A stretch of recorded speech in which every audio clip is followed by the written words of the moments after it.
Bonjour, vous. Tell me that you want it. Tell me that you want it. Give it all you got. Hi, my name is Juliette. And I'm Fanny. We are the founders of Scandaleuse and we specialize in boudoir photography and coaching services. Now, as you can see, we are not together today because COVID. However, this is not gonna stop us from sharing something very cool with you. Today we are going to share with you how we ended up opening a business in a different country and in a different language. We opened a business abroad. So as you can tell with our beautiful accents, we are both from France. And we are right now located in Toronto. It's a very cool opportunity that we get to share our incredible journey with you, and hopefully that will inspire you to maybe do something crazy as well. Just to give you a little bit of a backstory, Fanny and I met in photography school in Paris back in 2009 when we were little babies. Actually, we're not that young, but we were young adults, let's just call it like that. We're just gonna fast forward on our time of our life because it's not really the focus on this video, but we spent 2 years together in that school. And after that, I got the chance to go work in the UK, in London, which I gladly took because it was one of my dreams to be able to work abroad and speak another language every day. So I jumped on that. While I finished my last year of school. And we kind of like both ended our programs at the same time. I was back in France. And I was definitely done with school. We were wondering what our next step would be. Coincidence? I think not. I like to think not. I remember sharing with Fanny how much I didn't want to stay in France and how I wanted to go back to London and find a way. And I never felt like France was my home. I was kind of like looking for my next adventure. I remember us having conversations about how crazy it would be if we were to move to London together. Can you imagine? Oh my God, we'll have an apartment together, we would just have jobs, and it would be like a TV show, and la la la. And we look at each other and say, let's do it. What's stopping us? Spoiler alert, nothing was stopping us. We had zero commitment, no partners, we were done with school, we were not waiting for any job. It was the perfect time to do it. If not now, when? And one morning, I called Fanny and I told her, listen, I found 2 very cheap train tickets to go to London, but they are in 2 weeks. What do you say? I thought about it for, honestly, 5 seconds, and I said yes. So within 2 weeks, we had to pack our things, say goodbye to our friends, our family, they were not really happy, sort everything out, and then the big day arrived and we made our way to London. This is a very essential moment for both of us because we both remember very vividly being in this train waiting for it to go and feeling so at peace with a decision that seems completely crazy. We were leaving our home country to go to another one without a job, without an apartment. We didn't speak the language fluently.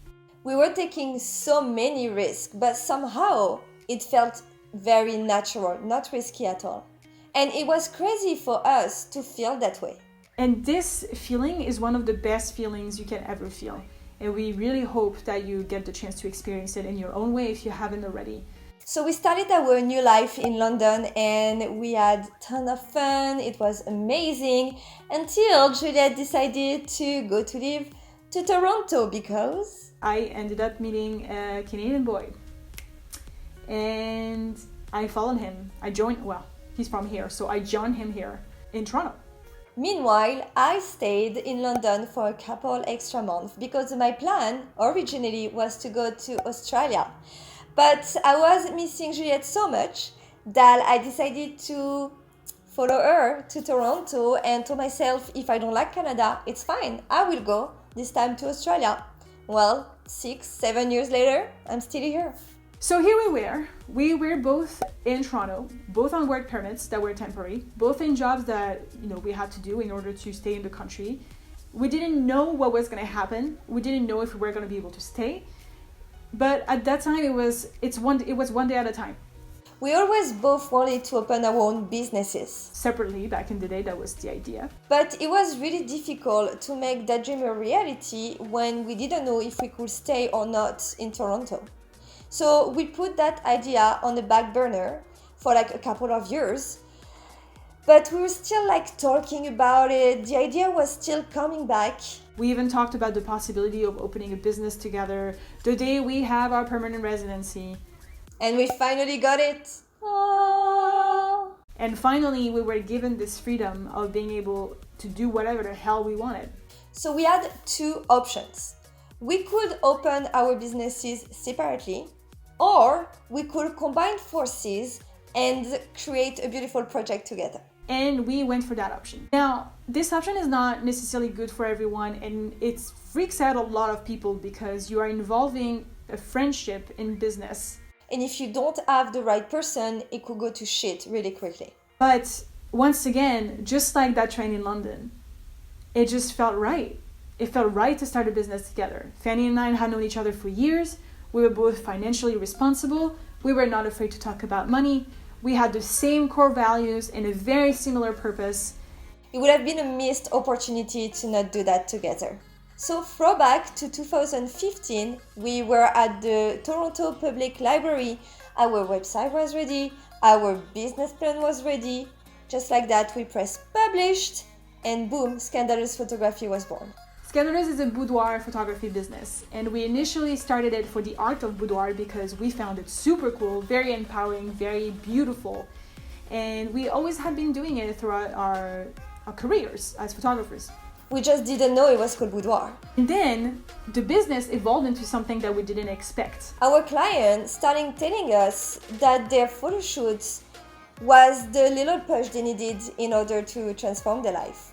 Some quit their job, others ended or started new relationships, or they opened their businesses. Through our photo shoots, we gave them the opportunity to make decisions they didn't have the balls to make. We didn't know we could do that, but it was pretty awesome when we found out. Who wouldn't want to do that? Who wouldn't want to inspire other people to become their best selves and do everything that they've been afraid to do? It's a beautiful, beautiful feeling. All of this became the main focus of Scandaleuse. We love to see how we can change people's lives. We love to see the transformation with our clients.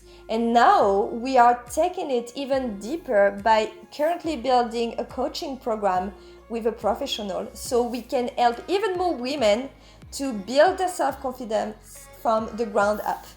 So it's funny how you can go from boudoir photography, which is purely aesthetic, to a different purpose and then additional little adventures connected to it. It's a beautiful thing of opening your business. You can go in whatever direction you want. Now, the adventures of opening a business abroad. Haha. Number one, the language. Even if our time in England and even our studies in France helped us with English, when we opened Scandaleuse, we were still not bilingual. And it was difficult. You know, when you work for someone, it's a little bit easier because you have always people around to help you. You can hide behind your coworkers.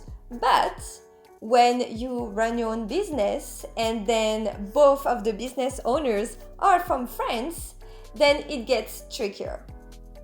But you know, we made mistakes and we just learned from them and adapted. Second challenge was the lack of network. We were not from here. And from what we've experienced in Toronto, people really get attached to their own networks, especially if it's people they grew up with, one way or the other. We didn't have that. No one besides us is in Toronto at the moment. So it was hard to prove ourselves and to develop that network because we just came off as random people that no one has heard of before. Now we're 5 years in the business, so it's very different and we have our network, but that was definitely one of the biggest challenges. And the last one was the culture difference.